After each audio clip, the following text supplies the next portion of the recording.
attention to detail. So much of the detail you don't even see, but it is so perfect.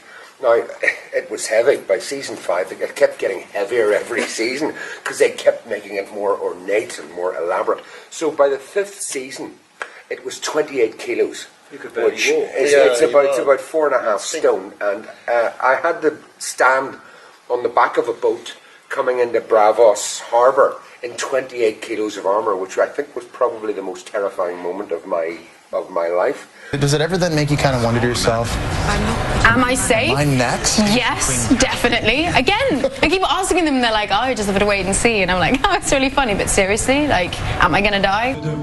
It's a baby present. Votre bébé, voilà, c'est pour vous. That's for you. Merci beaucoup. That's for you. Vous pouvez l'ouvrir. Ce sont des comptes.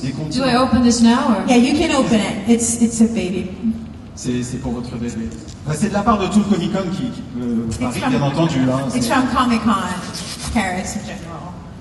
I think it's French lullabies. Ce sont des comptines en français. Ce sont des petites comptines en français. Mes premières chansons de princesse et princesse. De prince et de princesse. Prince et princesse.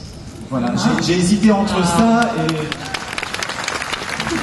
Le bon roi d'Agobert a mis sa culotte à l'envers. This is extremely famous. Like every child knows this one. Yeah, that's famous songs for children, and you just push a button and it works. Every person knows. Oh, I push it. Yeah.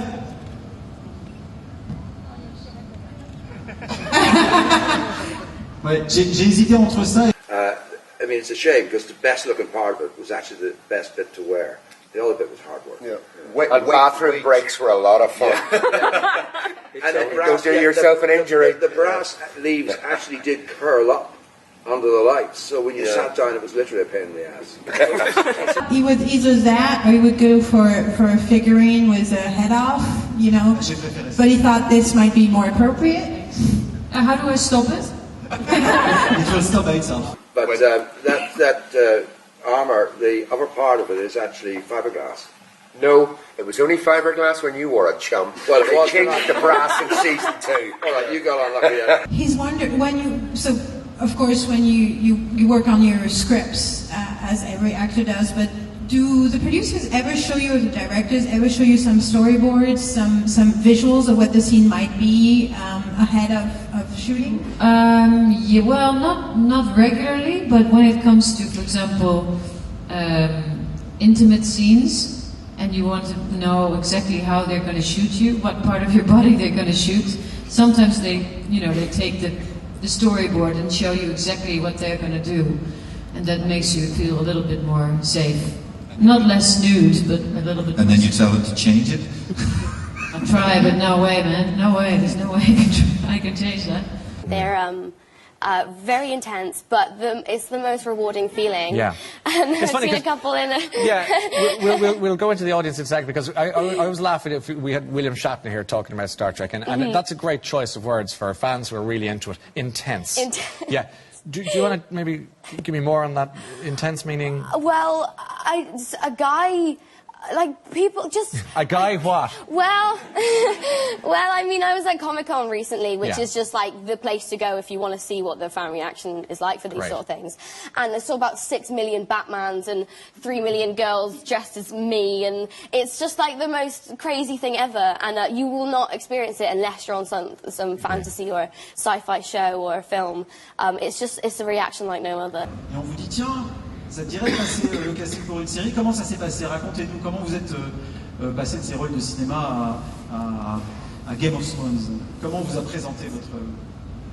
I just wanted to say that I follow you until a certain point, and then it just stops. And like, I think I can answer this question, and I'm like, no.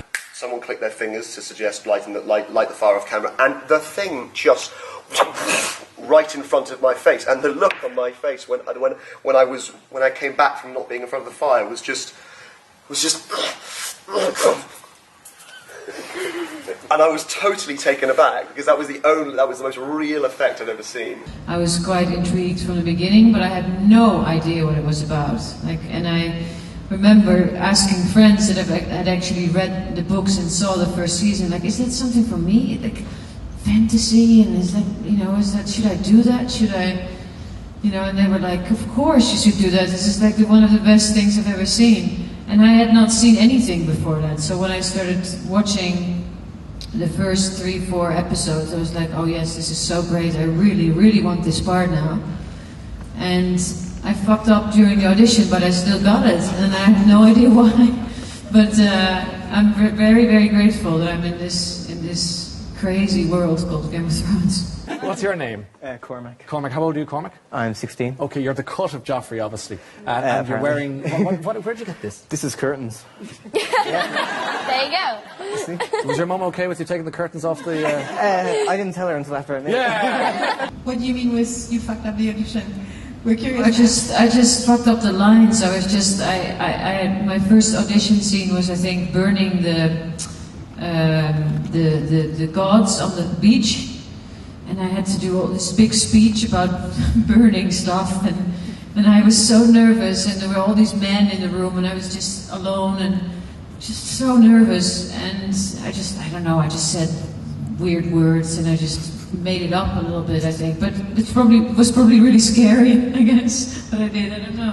At Jon Snow's death, when you were reading the script, what was your reaction when you found out that he was going to be murdered? Well, because I've read all the scripts, and I always get a little emotional, but that one, I was like, just burst into tears, like stuck it in the freezer, called David and Dan, and was like, what the hell? You can't do this. So, yeah, and then took it out for a drink and was like, you got to tell me the truth, dude, like, what's happening? And no matter how many beers that boy drunk, he's still, it's like, yep, dude, I'm dead. That's all I can say. Really? The one that I quite liked was the one where I'm in the bathtub with the wife of Stannis, and she actually sort of makes a joke. You've probably forgot because it was only one joke ever. But I was happy that she had a tiny sense of humor. And yes, the scene with Davos was really great. I love that scene, and also the scene just before that, where they're just sort of equals, and all of a sudden she's cold again, because of course up till then Melisandre was never cold, which I didn't really like because I was fucking freezing on set. But sorry, I swear a lot, huh? Yeah, I swear a lot. France, you don't care. People say, what effect will Jon Snow have on the show? Mm-hmm. Means that we'll halve our viewership because all the women are going to stop watching. Yeah. Because they're going to be left in. No! No. Je viens d'être spoilé entre 1000 et 1400 fois. We think some people may be crying because they were like, damn, I had meant to catch up now and got spoiled. No. Oh, it's fine. It's not on you, it's on him. Oh, Lord. I've been waiting for this moment for all my life. When you take off your necklace and become an old woman. Oh, when I saw that. When you read it in the script. Oh, I loved it. I was like, yes, this is really cool. I knew from the beginning. They did tell me the very first meeting I had when I got the role. One of the few things they told me was something like, "You're actually 280 years old," and I was like, "Yeah, right." And I don't know if we're ever going to go back to that or whatever. So how can you play 200 or 300-year-olds? Some 100-years old woman. So I sort of forgot about it, and then when in season 6 it came back, I was like, oh yes. And then I realized that I had to be in full makeup for 6 hours. I remember being very, very sad. The last day's film, I was with Roger and we both went. Because it became an annual event. We used to go to Belfast. That was the thing. Je me demandais si elle a déjà reçu le script de la saison 7 et si elle pouvait nous dire. Parce qu'évidemment, on va avoir plus de son personnage. So, this is Adrien from Grenoble, and he wants to know if you got the 7 season scripts and if you can tell us all about it. Haha. Nice try. There's someone here in the front row who's like, no, don't. No, I won't say a word. Mr. HBO would kill me, literally. Monsieur HBO la tuerait. Littéralement, il y a quelqu'un ici au téléphone qui est là. Non, non, non. Donc, non. Est-ce qu'elle a reçu au moins? Did you get it? Do you have a script for season 7?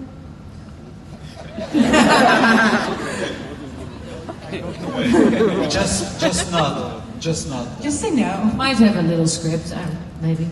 Peut-être. Possible. And then we just ended up being on that TV together a year later. It just happened very serendipitous. Great, thank you. Thank you guys. I've read them all.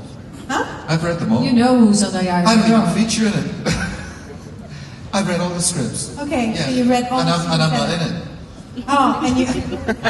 Il est même pas dans les scripts, mais lui, il a lu toute la saison 7 déjà. Donc s'il y a quelqu'un que vous devez torturer, vous savez. So they have to torture you. Do you know more than me? Yes, I always know more than you. Elle lui demande, tu sais plus de choses que moi, et il fait oui, je sais toujours plus de choses que toi. But even, you know more. Even. After. You know something about the ending? Oh no, I don't know anything about the ending. I just know to the end of season 7. Donc en gros, il dit non, je sais pas la fin de la saison. Je sais juste jusqu'à la fin de la saison 7. Voilà, donc voilà. Voilà. William a donc toute la saison 7. Okay, you just made everybody crazy here. Why do you do it? Why do you go for the full... Well, my friends were always making fun of me for looking like Joffrey, so I said, you know what, I'm going to do Joffrey. And I went to a convention dressed as him, and everyone was like, you're the spinning image of him. I still don't see it, but... Do you find it easier or harder to meet girls? It's kind of hard, like in this getup. But... It's curtains for you, isn't it? Yeah. Oh, come on, let's go. It was not per se different, but it was really long. They shot it from all sorts of angles, and I had to, well, it was not so bad to do that, but I had to wash Kit's body like 20,000 times. And there was all this sticky stuff on his body that I couldn't get off, and I got a little bit irritated at some point. I was like, just, you know, let's just wash it off. Just go in a shower, take a shower. Why do I have to do this? Yeah, there was, I mean, everyone felt that that was an important scene. And of course, the tension of... Suddenly we didn't have to go to Belfast anymore. There was a sort of seasonal routine to it, wasn't there? You'd arrive. I remember arriving, and the first thing I would do without fail was I would listen to "I Will Wait" by Mumford & Sons. That was the song I associated with arriving back into Belfast City Airport. Really? You know? And when I drove back there, I just finished a film called The Lodgers on Friday, and when I drove back through Belfast to get home from Donegal, I put on the song. He's curious about the last scene of the first episode of season 6, of the taking off the necklace. Just curious about the different collaboration, like how did you work with all the different departments to get it right? Like we're guessing makeup, but also maybe design, costume design. They talked to you about which were going to. There was not so much costume. No, I see makeup mostly. Yeah. But well, it was. Although it takes a long time to get that makeup on, it was, I really enjoyed it because, you know, and it scared the shit out of me. I was in my trailer and at some points I had to go to the bathroom and I was peeing and I stood up afterwards and I see myself in the mirror and I was like, holy shit! Like, I was just so scary. Yeah, and then it's actually, funny enough, when you do makeup like that for 6 hours, you think it's quite long, it is quite long, but what's much longer is taking it off, and it only takes an hour, but that's when you really want to take it off, and it's glued to your face, and you can't really just tear it off, because you'll take your whole face with it. Yeah. The end. How did you have to work out to a lot, yeah.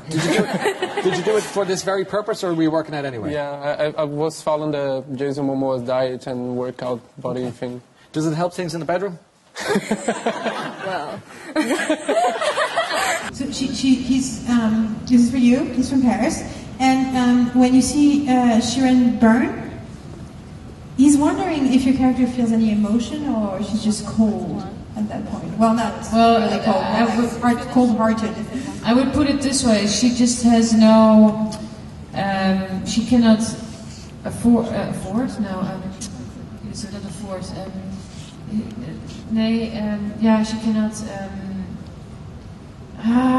the time. Dutch, I'm talking... You can speak Dutch, can you? I speak German. What was you saying again? She can't afford... Shit, the pressure of the time! No.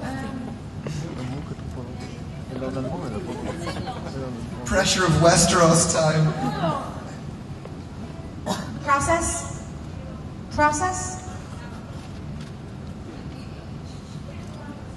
She cannot allow herself to go there. I mean, if I'm sure, I mean, she has emotions, but there's just no... She has to shut them down. Exactly. You're welcome. Because a lot of people have been talking about how the season 7 has in fact been split into 2, so there will now be a season 8. There'll be 7 episodes in season 7 and 6 episodes in season 8. And the reason for that was that when HBO asked David and Dan at the end of season 6 how much longer they needed, David and Dan said 13 hours. They didn't say 12, they didn't say 14, they know exactly what they need. And I think it's a testament to both of them that they have everything. Yeah. They know exactly what they want. Down to a T. Privileged to work for them. You like the dress? I love the dress. I would like to wear another color at some point, but no, the dresses really help the character because they're quite stern and straight, and yeah, they have these really weird long sleeves, and it really makes you feel like you're, not in a modern day series. As it helps the character. There's just one costume that I don't like so much, and that's the cape. I have this big cape, and it's so heavy. Yeah, but at least it's warm.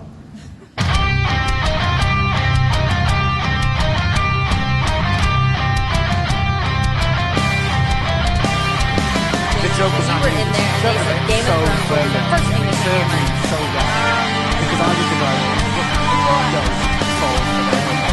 every time I go to No, it's great. I was overwhelmed with joy. lo and behold, we get on script for the season, and you can see where Sam How are you guys celebrating today? we see Sam Away from the dog.